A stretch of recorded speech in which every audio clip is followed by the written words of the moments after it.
नमस्कार। ESPN 9 news आप देख रहे हैं। आपके साथ मैं हूं अक्षय अग्रवाल। 21 मार्च 2024 ये वो तारीख है जिसे आम आदमी पार्टी के सभी नेता और कार्यकर्ता शायद कभी ना भुला पाए। इसका कारण है दिल्ली की आबकारी नीति, जिसमें घोटाले की बात दिल्ली के मुख्य सचिव नरेश कुमार के द्वारा कही गई थी। या कहें कि नरेश कुमार दिल्ली के मुख्य सचिव ने एक पत्र लिखकर उपराज्यपाल वीके सक्सेना को साल 2022 में आशंका जताई कि दिल्ली में जो नई शराब नीति लागू हुई है उसमें दिल्ली सरकार के द्वारा व्यापक स्तर पर घोटाला किया गया है। उसके बाद उस पत्र पर संज्ञान लेते हुए उपराज्यपाल वीके सक्सेना ने एक और पत्र लिखा, वो लिखा सीबीआई को, जिसके जरिए उन्होंने सीबीआई से इस मामले में हस्तक्षेप करते हुए जांच की मांग की। और फिर इस मामले में सीबीआई की आखिरकार एंट्री होती है, जिसके बाद सितंबर 2022 में दिल्ली सरकार नई आबकारी नीति को रद्द कर देती है। लेकिन मामले में सीबीआई की एंट्री हो चुकी होती है और फिर जाकर के सीबीआई तमाम तरीके से इसकी कार्रवाई शुरू करती है। पार्टी नेताओं से पूछताछ शुरू होती है। इस व्यापार से जुड़े संबंधित लोगों पर, व्यापारियों से यहां पूछताछ शुरू होती है और पूछताछ के बाद क्रम शुरू होता है गिरफ्तारी का। इसके बाद तारीख आती है अक्टूबर और नवंबर महीने की, जहां दिल्ली सरकार के पूर्व स्वास्थ्य मंत्री सत्येंद्र जैन की इस मामले में गिरफ्तारी हो जाती है और आम आदमी पार्टी को बड़ा झटका लगता है।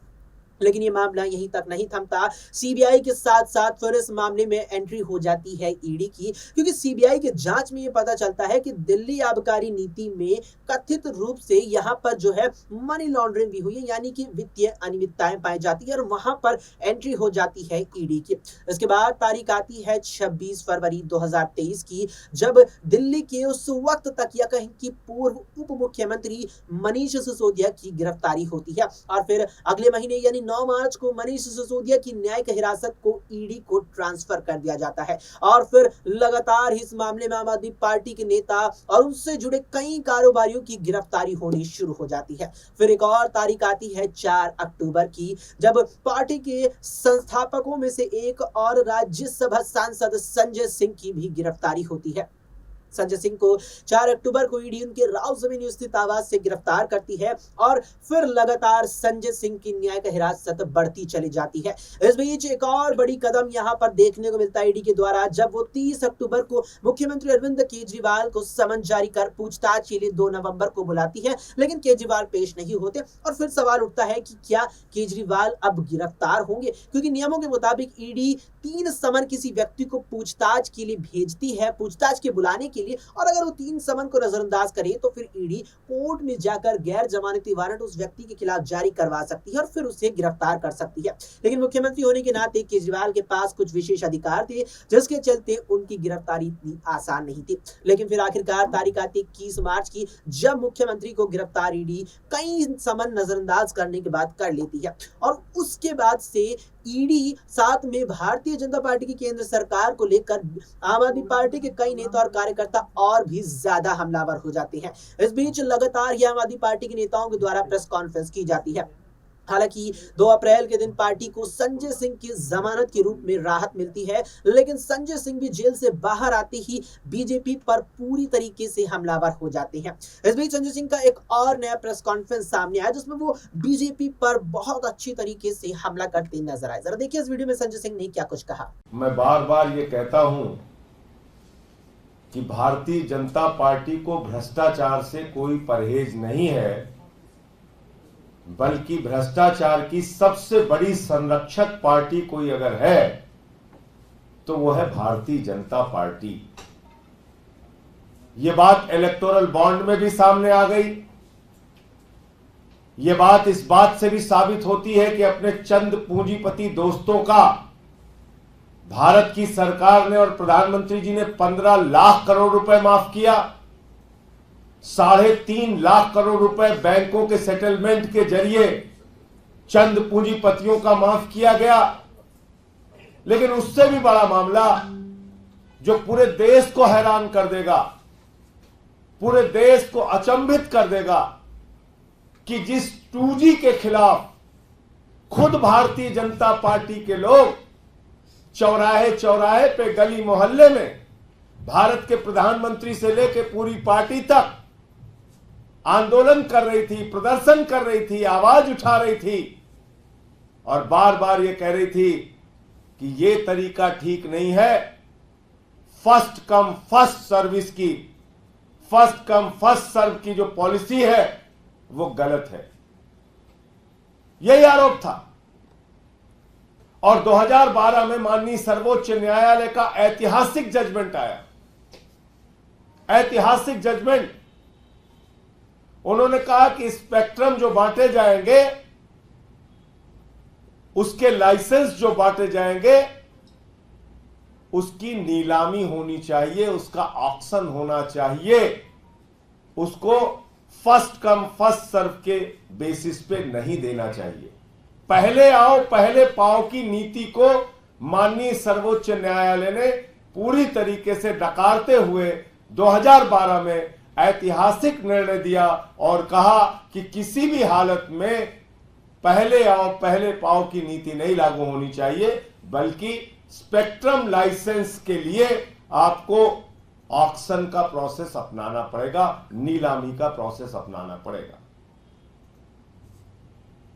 लेकिन मोदी जी और उनकी सरकार, भारत के प्रधानमंत्री पूरे देश के सामने आज बेनकाब हो गए।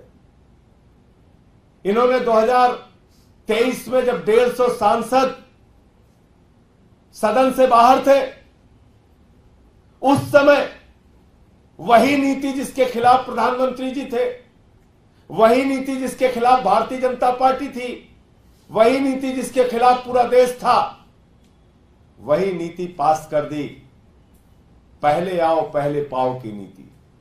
एडमिनिस्ट्रेटिव प्रोसेस से स्पेक्ट्रम लाइसेंस देने की नीति देश की संसद में उस समय पास की गई जब लोकतंत्र की हत्या करके 150 सांसदों को निलंबित करके बाहर किया गया था।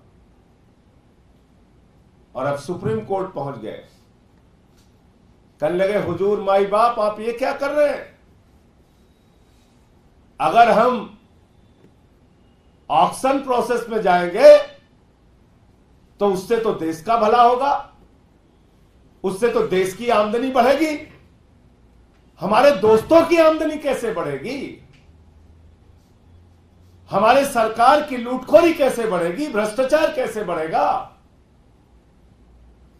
तो सुप्रीम कोर्ट पहुंच गए। कहने लगे 5G का जो लाइसेंस है स्पेक्ट्रम का, वो लाइसेंस हमको पहले आओ पहले पाओ की नीति के आधार पर, यानी कि एडमिनिस्ट्रेटिव प्रोसेस के आधार पर वो लाइसेंस देने की हमें अनुमति दी जाए। पहले कानून पास किया और अब सुप्रीम कोर्ट पहुंच गए। मानी सर्वोच्च न्यायालय के भी निर्णय लोग नहीं मानते। इलेक्टोरल बॉन्ड पे निर्णय आएगा, उसके खिलाफ खड़े। 2G पे 2012 का ऐतिहासिक फैसला आया, उसके खिलाफ खड़े। तो आज पूरे देश के सामने भारत के प्रधानमंत्री नरेंद्र मोदी और उनकी सरकार का चेहरा बेनकाब हो गया है। ये मोदी जी का 5G घोटाला है, 5G का महा घोटाला।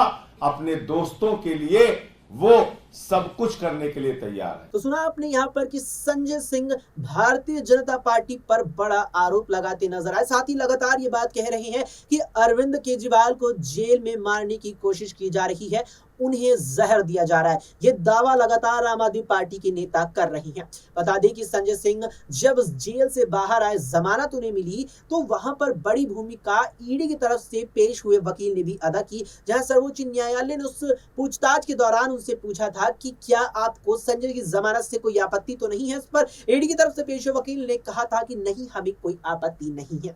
अब जिस तरीके से मुख्यमंत्री गिरफ्तारी के बाद पूरी आम आदमी पार्टी बहुत ज्यादा हमलावर हो गई है बीजेपी को लेकर, ये कहती लगातार नजर आ रही है कि बीजेपी चुनावों में हार के डर के चलते हमारे नेताओं को केंद्रीय जांच एजेंसी ईडी और सीबीआई से गिरफ्तार करवा रही है, वो आगे कुछ भी करवा सकती है। लेकिन अब देखना है कि केजरीवाल को कब राहत मिलती है, कब वो जमानत मिलकर कोर्ट के माध्यम से घर आ पाते हैं। आपका क्या कुछ मानना है इस पूरे मुद्दे पर? कमेंट सेक्शन में कमेंट कर अपनी राय हमें जरूर बताएं। फिलहाल के लिए इस पेशकश में इतना ही। देश और दुनिया की तमाम खबरों के लिए आप देखते रहें SPN 9।